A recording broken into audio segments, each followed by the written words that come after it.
The scream cut through the storm. Not an engine, not metal. A human scream, high, sharp, terrified. Frank Miller hit the brakes so hard the seatbelt crushed into his chest. The 18-wheeler fishtailed across the rain-slick highway, tires shrieking as 40 tons of steel fought to stay upright. Coffee exploded from the cup holder. The dashboard lights flickered. For one horrifying second, Frank was certain he was about to die. The truck slammed to a stop.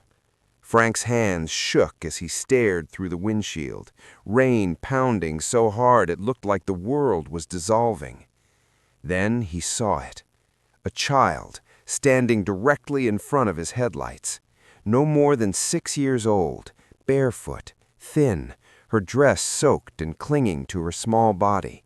Her mouth was open, frozen mid-scream, eyes wide with the kind of fear that comes when running is no longer an option. Frank's heart dropped into his boots. "Sweet Lord," he whispered. Behind her, shapes emerged from the darkness, 3 more figures stumbling toward the shoulder like they had been spat out by the storm itself. A family, walking on a dead stretch of highway in northern West Virginia at nearly 2 in the morning. Frank killed the engine. The sudden silence was louder than the rain. For a long moment, nobody moved. Then the little girl collapsed to her knees. That's when Frank Miller, age 62, veteran trucker with nearly 5 million miles behind him, realized something terrifying. If he hadn't slammed the brakes when he did, he would have killed her. Frank had spent most of his life on the road, 43 years hauling freight through snow, heat, fog, and darkness. He preferred night driving, less traffic, fewer questions, fewer memories. Since his wife Eleanor passed away 8 years ago, the cab of his Freightliner became home. The real house sat empty, untouched, like a museum he refused to enter. Frank believed in one rule above all others: you never stop on roads like this. Too many stories, too many funerals. He cracked the passenger window an inch. A man broke from the group and hurried forward, slipping in the mud. He raised his hands, not in threat, but surrender. "Sir, please," he shouted over the rain. "I didn't mean for her to run out. She's sick. She panicked. Please, my kids." His voice broke completely. Frank studied him. Early 30s, hollow eyes, hands raw and cracked, the hands of someone who worked until there was nothing left to work with. No knife, no anger, only desperation. Behind him, a woman clutched a boy to her chest, rocking him as his teeth chattered violently. The little girl struggled to stand again, legs trembling. Frank closed his eyes. He saw Eleanor's face. He saw what loneliness had turned him into. He unlocked the door. "Get them in," he said gruffly. "Now." The man didn't thank him. He didn't speak at all. He just nodded and moved fast, like someone afraid the miracle might disappear. The family climbed into the cab, awkward and weak. Mud smeared the steps. Cold air rushed in. The smell of rain, fear, and wet clothes filled the space Frank had guarded for years. He turned the heat all the way up. The children, Noah and Lily, curled up on the bunk behind the seats. Lily burned hot with fever. Noah shook uncontrollably. The woman whispered prayers Frank hadn't heard spoken aloud in a long time. Daniel sat rigid in the passenger seat, afraid to touch anything. "I'm Frank," he said after a while. "Daniel," the man replied. "This is my wife, Mary." Frank nodded, eyes fixed on the road, as he eased the truck back into motion. "Where were you headed?" Daniel swallowed. "We were walking toward Red Hollow. Someone said there might be work." Frank almost laughed. Red Hollow was over 100 miles away and barely alive itself. He didn't laugh. Instead, he reached for his thermos and tossed it over. "Coffee. Food's in the bag." Daniel split the sandwich without hesitation, giving most of it to the kids. That simple act hit Frank harder than the scream. Outside, the rain finally began to ease. Inside the cab, something else had started. Frank didn't know it yet, but the moment he hit those brakes, his life had already taken a turn he could never undo. Before we continue, please tell us in the comments what city and state you're watching from. And if these stories of kindness and real people mattered to you, give the video a like and subscribe to the channel. All right, let's continue. The road stretched ahead like a ribbon of black glass, reflecting the fading storm clouds. Frank drove in silence, but his mind was loud. He could feel them behind him, the family, breathing, shifting, existing in his space. The cab had always been sacred, controlled, predictable. Tonight, it smelled like wet fabric, fever and fear, and somehow, life. Lily whimpered in her sleep. Mary pressed her palm to the girl's forehead and flinched. "She's burning up," she whispered. Frank glanced at the dash clock. 2:37 a.m. "There's a truck stop 40 miles up, clinic attached. Ain't fancy, but they'll look at her." Daniel's shoulder sagged with relief so deep it looked painful. "Thank you, sir. I don't know how." "Don't. Just sit tight." The truth was, Frank didn't know why he was doing this either. He told himself it was temporary, a detour. Drop them off somewhere safe and keep moving. But Eleanor's voice whispered in the back of his mind, the one he tried so hard to forget. "You always think kindness is a trap." When they pulled into the truck stop, fluorescent lights buzzing overhead, Frank parked far from the crowd. The rain had slowed to a drizzle. Inside the clinic, a tired nurse took one look at Lily and waved them through without paperwork. Frank waited on a plastic chair, hands folded, watching Daniel pace like a caged animal. After 20 minutes, the nurse returned. "She's got a viral infection and mild pneumonia, needs antibiotics, warmth, and rest. You caught it early, she'll be okay." Mary broke down, sobbing. Daniel sank into a chair, face buried in his hands. Frank stood up abruptly. "I'll pay." Daniel snapped his head up. "Sir, we can't—" "You already are," Frank said quietly, "by taking care of those kids." Back in the truck, Lily slept easier. The fever had broken a little. As the miles rolled by, Daniel finally spoke. "We lost our apartment last week. Factory shut down. No warning, no severance, just done." Frank felt the words settle heavy in his chest. Around dawn, they pulled into a rest area tucked between hills and pine trees. Frank shut off the engine. "You're not walking anywhere today," he said. Daniel stiffened. "Sir, we don't want to be a burden." Frank turned, meeting his eyes. "Too late. You're human. That's burden enough." He hesitated, then added, "I've got a place, empty, needs work, not charity, work." Mary squeezed Daniel's hand. Hope, fragile and dangerous, flickered to life.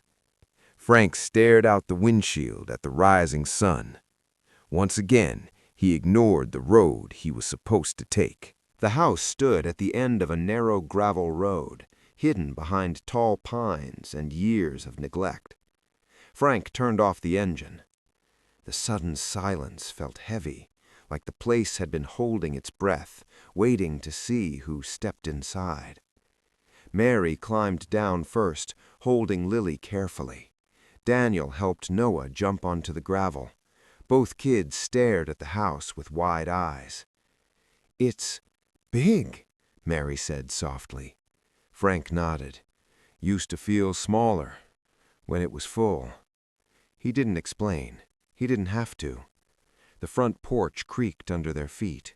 Frank unlocked the door and pushed it open. A wave of stale air rushed out. Dust, old wood, and something deeper, loneliness. Inside, furniture sat covered in white sheets like ghosts frozen in time. A coffee mug with dried residue sat on the table. A calendar on the wall read October, 8 years ago. Mary understood immediately. This house wasn't abandoned. It was mourning. "You don't have to stay long," Frank muttered. "Just till you get back on your feet." Daniel nodded, but his eyes were already scanning the place, not as a guest, but as a man who knew how to fix broken things. That night, no one was asked to clean, but they did anyway. Mary washed dishes that hadn't been touched in years. Noah swept the floor with fierce concentration. Lily arranged pillows on the couch, pretending it was a castle. Daniel fixed a loose stair without tools. Frank watched from the doorway, chest tight. He hadn't realized how badly the house wanted to be useful again. At dinner, they ate together at the same table. Simple food, warm plates. Frank hadn't eaten with anyone since Eleanor's funeral. That night, he slept in his bedroom. Really slept. Morning came with birdsong and sunlight creeping through cracked curtains. Then, the sound of tires on gravel. Frank froze. A black SUV pulled into the driveway. He knew that car. His son, Eric. Eric stepped out wearing a crisp jacket and a look of pure irritation. "What the hell is this?" Eric said, taking in the house, the kids, the unfamiliar faces. "Dad, who are these people?" Daniel immediately stood. "Sir, we can leave." Frank stepped in front of him. "No," Frank said calmly, "you won't." Eric laughed, sharp and humorless. "You've lost your mind, picking up strangers off the road, letting them move in?" "They're working, something you wouldn't recognize," Frank replied. Eric scoffed. "This place is a liability. You can't take care of it. You can't take care of yourself." The words hit harder than Eric realized. Mary pulled the children closer. Frank straightened. "This is my house, and for the first time in years, it's breathing again." Eric stared at him, jaw tight.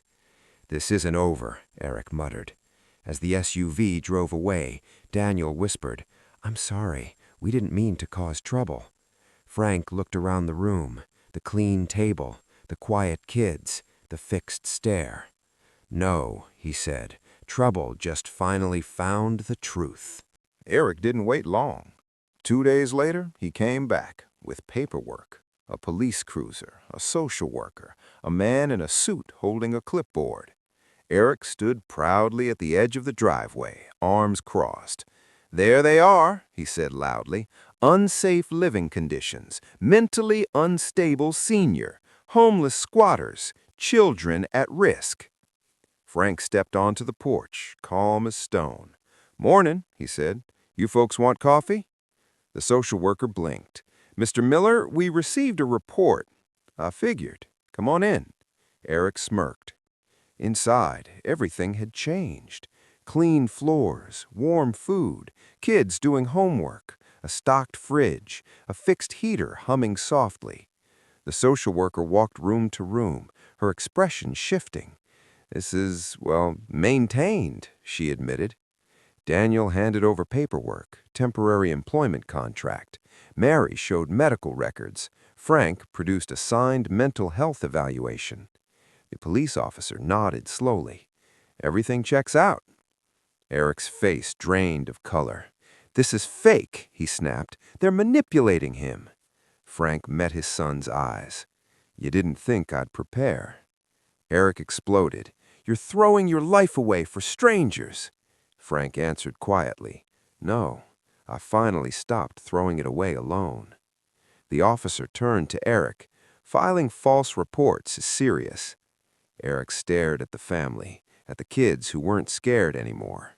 He had lost. As he stormed out, Frank called after him, "When you're ready to build something instead of selling it, come back." Eric never did. That night, Mary cried from relief. Daniel hugged Frank, awkward and emotional. "You didn't have to do all this," Daniel said. Frank smiled sadly. I did, for myself. 5 years passed. Not loudly, not dramatically, but the way real healing happens, quietly. One repaired board at a time, one shared meal, one ordinary morning after another. The house at the end of the gravel road was no longer silent. People in town stopped calling it Miller's old place.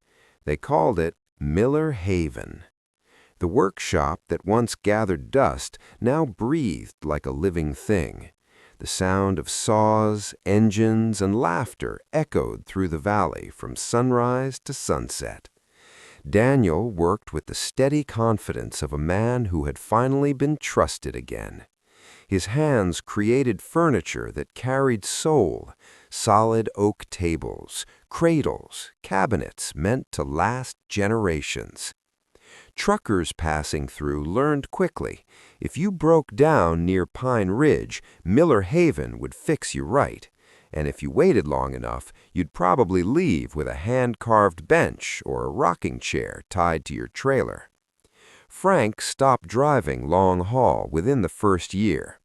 He sold the Freightliner, the same truck that had once been his entire world, and bought a small delivery van. Short routes, local roads, always home by dinner. Dinner mattered now. Every evening they ate together at the big wooden table Daniel had built as a gift. Noah talked endlessly about engines and gears, already diagnosing sounds before machines broke. Lily sanded wood with careful patience, her fever long gone, her laughter strong and clear. Frank watched them like a man witnessing a miracle he never expected to deserve. He grew older, yes, but not emptier. Every wrinkle on his face came from smiling instead of surviving. Sometimes, on rainy evenings, Frank would sit on the porch with a blanket over his knees, listening to the storm. Daniel would join him, sanding a small project.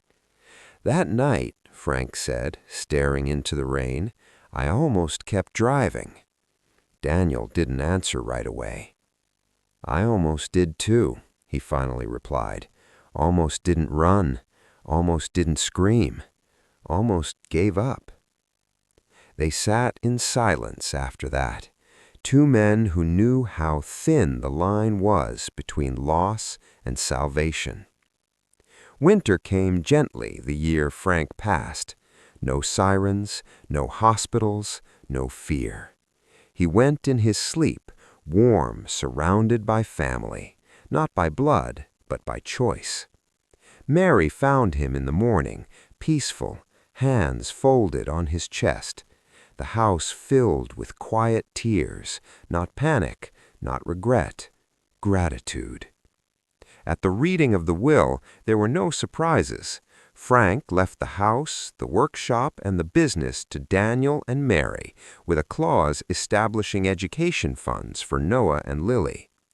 For the future, the lawyer read, because opportunity should never depend on luck alone.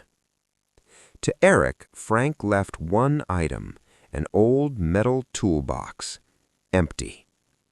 Inside it, a single note written in Frank's steady hand.